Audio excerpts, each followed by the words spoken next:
1. Une flamme et c'est la fête. 2. Que des têtes allumées. 3. Sans jaillir, c'est la quête que t'as prévu annuler. Vive le triple filtre. Smoke weed every day. Bienvenue mes canailles sur Bud Thunder, premier podcast de Grower. Toujours Mr Green à la tête de ce podcast et je vous embarque pour la deuxième partie du futur du cannabis. Bien sûr, pour continuer cet échange passionnant, je serai accompagné de vrais passionnés. On va aller voir ce qu'ils ont à dire et bien sûr entendre ce qu'ils pensent. Être au contact et au plus proche de ceux qui font avancer cette industrie nous permettront sûrement de déjouer les conneries qui nous arriveront dans le futur. Car vous allez voir, un truc qui revient souvent, c'est si on ne se mobilise pas et on fait pas une vraie communauté, on risque de bien se faire baiser. Et passons au disclaimer, avec un petit message spécial à tous nos chers amis mineurs. Les mecs, si vous fumez du gaz à plus de 30% en taux de THC alors que vous êtes minot, vous allez déglinguer votre cerveau. Parlons peu, on est à Barcelone et on se connecte sur le forum. Bon mes canailles, avant de repartir sur cet deuxième épisode, je voulais vous rappeler que l'on marche avec 0 sponsor. Donc ici, il n'y a personne qui va te dire que ce truc c'est génial alors que tout le monde sait que c'est de la merde. Normalement, je pense qu'aussi tu commences un peu à comprendre c'est quoi notre délire. On est là pour faire avancer les choses. Parce qu'avant tout, on est là pour la plante, libérer le savoir et aussi tout simplement être libre. Car ma gueule, t'es pas un criminel quand tu fais pousser une plante. Et même pourquoi pas retrouver un peu de fierté. Car ouais, c'est de la technique et il faut un savoir pour faire pousser de la frappe. Bon, parlons peu.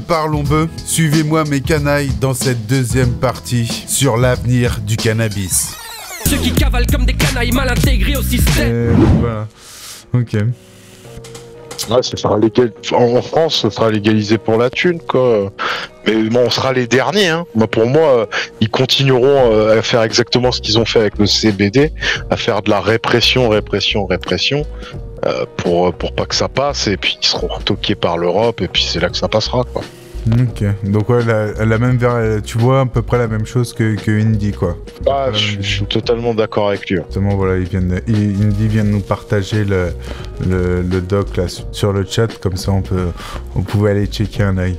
Mais bon, c'est quand même intéressant. Si déjà ce conseil économique, il dit bon les gars, faudrait encadrer tout ça et récupérer des lovés à droite à gauche, déjà ça nous met une petite porte ouverte, quoi. Ouais, ça fait longtemps qu'elle est ouverte, hein, qui savent que ce serait un moyen de récupérer de l'argent, mais en France ils sont pas prêts, c'est ça. Regarde Darmanin, quoi, what the fuck, quoi. Le gars, lui, je suis prêt à dire, je suis prêt à parier qu'il a jamais fumé un joint de sa vie et il sait pas ce que c'est que le cannabis, quoi.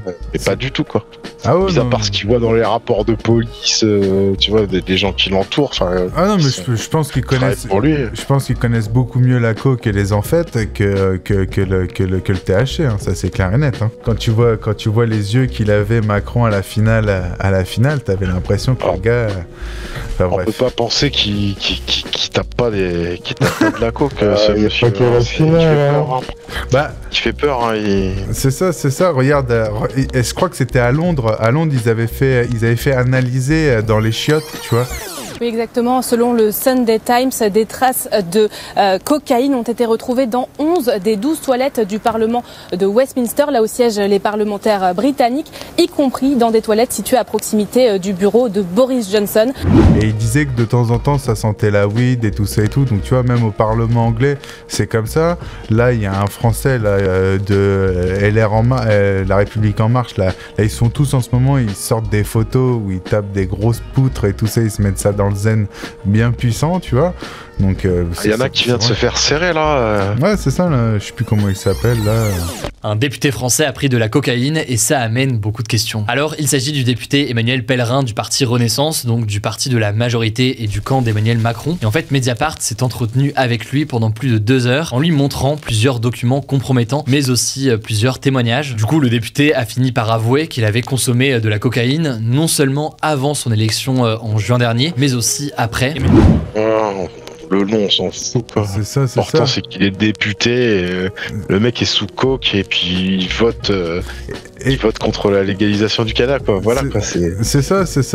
Ouf, et en plus, les mecs, ils te disent que nous, on est des personnes, tu sais, qui savent pas gérer nos vies, qu'on est des stoners et tout ça. Mais le gars, là, le ministre, tu sais comment il a été, il s'est fait griller. C'est son fils qui a parlé à l'école de trucs, de machin, il trouvait ça bizarre. Et en fait, ils ont mené une enquête, du coup, sur le daron.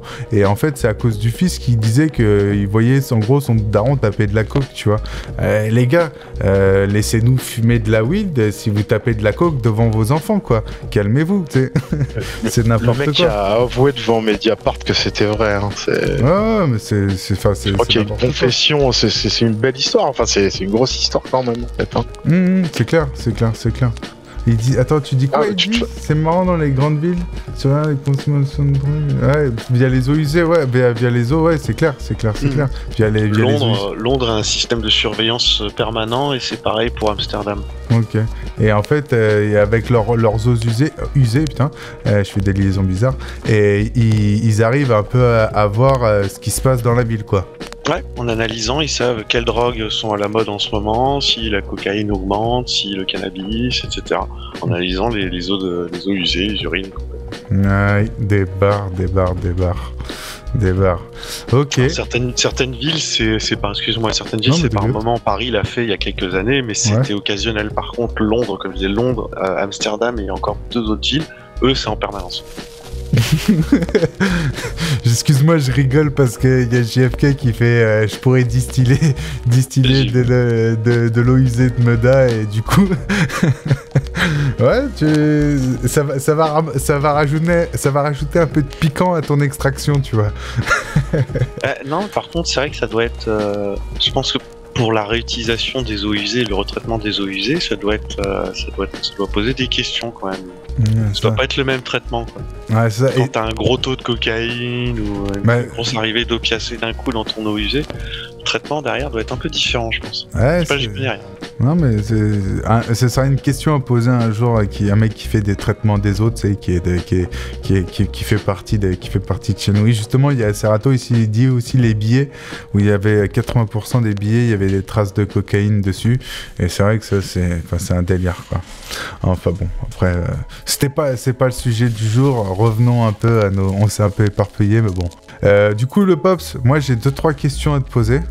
Par exemple, sur le futur du home growing, est-ce que tu penses pas que les futurs mini-box solides, style, tu vois, genre t'achètes un meuble et tu peux le mettre dans ton salon.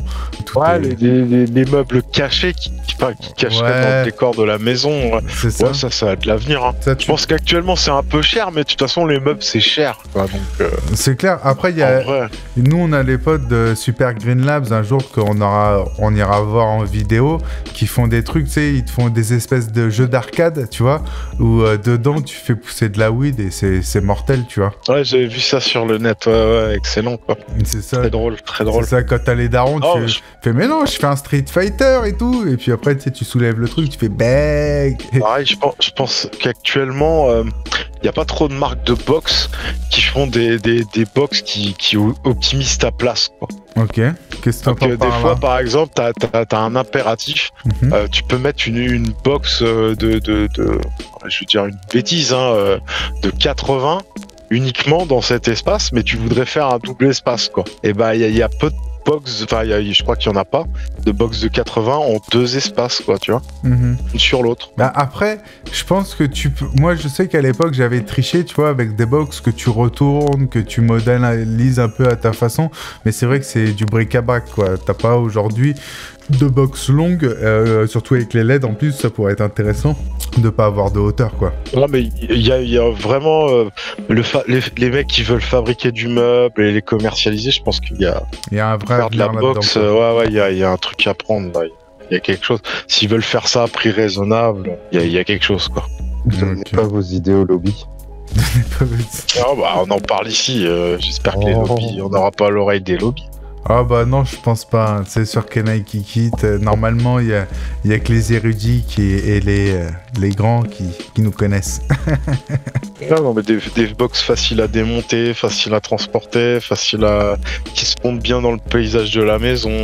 Ouais. Des choses bien pensées, quoi. Mais ça, je pense qu'il y en a vraiment besoin, quoi. Bah, c'est vrai qu'aujourd'hui, ça fait un peu, tu sais, les armoires en tissu que t'achètes, un peu bric-à-brac.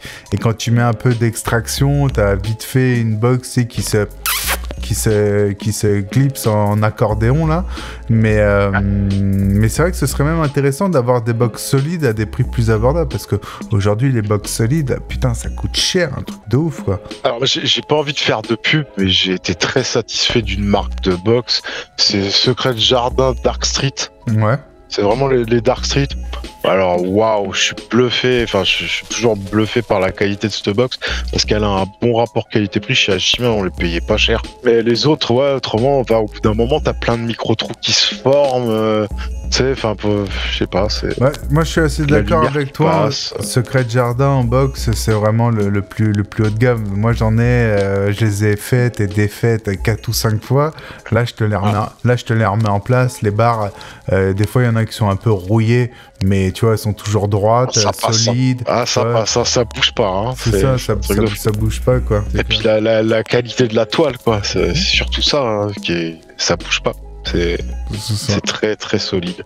Et on va dire le futur des nutriments, tout ça, toi, dans des petits espaces comme ça, tu verrais quoi Face au même duel, tu connais le thème. Thune, choun, gun et blun de skunk. Quelques lattes et goodbye. Et tant pis si t'as pas le funk à bord du Voltaire. THC 747 G, bientôt l'escale pour ceux qui ne sont plus high ou get down. Moi je suis en appartement et je fais des TCO. Ouais. Donc je suis seul vivant TCO et ma foi ça marche très bien. Après le problème quand tu fais un TCO c'est que ça fait quand même un peu de bruit. Ouais, bah t'as un petit compresseur quoi. Tu t'habitues quoi. Ouais, mais si t'as un système, par exemple, comparé à un système hydro à côté, c'est similaire, quoi. T'as le buller. J'imagine, ouais. Ouais, c'est à peu près similaire, quoi. Mais bon, après, faut le laisser 24 heures. Après, ça vibre un peu, les voisins, machin. Enfin. Du coup, toi, ce serait. Au niveau odeur, ça va. Hein. Du coup, toi, tu dirais une évolution de ça, ce serait de plus perfectionner le matériel pour que ce soit plus discret, que niveau sonore et niveau visuel. Que ça se camoufle mieux, quoi. Ouais, enfin, c'est le rêve que tout s'emboîte, quoi. Tu sais, tout se range dans un truc en mode poupée russe, quoi. Tu vois, tu sais que. Ouais, mais. Il y a des trucs d'organisation pour pouvoir gérer l'espace dans les appartements, quoi. Dans les petits studios, c'est chaud. Ouais. C'est chaud de faire pousser, quoi. Ah ouais, c'est sûr, faut être sportif. C'est pour ça que je voulais te poser la question en me disant, est-ce que pour toi l'avenir aussi, c'est pas vu qu'on vit de plus en plus dans des endroits réduits, qu'on a on a quasiment plus de jardin et tout, est-ce que justement des micro-box, c'est pas l'avenir et comment tu arrives à cultiver là-dedans? Moi, dans l'idée, je le vois en mode LED qui développe de la lumière un peu dans tous les sens, en haut sur les côtés, tu vois, avec 1 à 2 plantes dedans qui te produisent un maximum, tu vois, et avec maximiser un sol, le watt, la place. C'est ça. Avec... Ouais, de toute façon, même en box normale, t'essayes de maximiser vraiment le watt et la place. Hein. C'est ça. Et puis limite, tu sais, t'as un programmateur dedans, t'es connecté à l'eau en direct, tu vois. Là, c'est facile à mettre en automatique, à mettre des sondes, etc. Quand t'as peu de plantes, ouais, ça devient assez facile. C'est ça. Et comme disait Indy, un de nos podcasts, c'est le plaisir de venir une fois toutes les 3 semaines et de faire waouh, oh, ma plante s'est vachement bien développée, tu vois. Et en vrai, t'as plus rien à faire. C'est dans un micro-espace, tu vois. Ouais, ça rose en automatique et tout. C'est ça. Ouais, mais on a quand même le plaisir, enfin, tout cannabis. Ok, là je sais ce que tu te dis. Comment ça, il y a même pas 15 minutes de podcast, il se fout de ma gueule. Eh non, le podcast en vrai il dure presque 1 heure. Et c'est à ça toutes les semaines, plus des vidéos. Là en ce moment on est sur la Spanabis 2023, la plus grande foire européenne. Et si tu veux check tout ça, t'as qu'une possibilité ma gueule.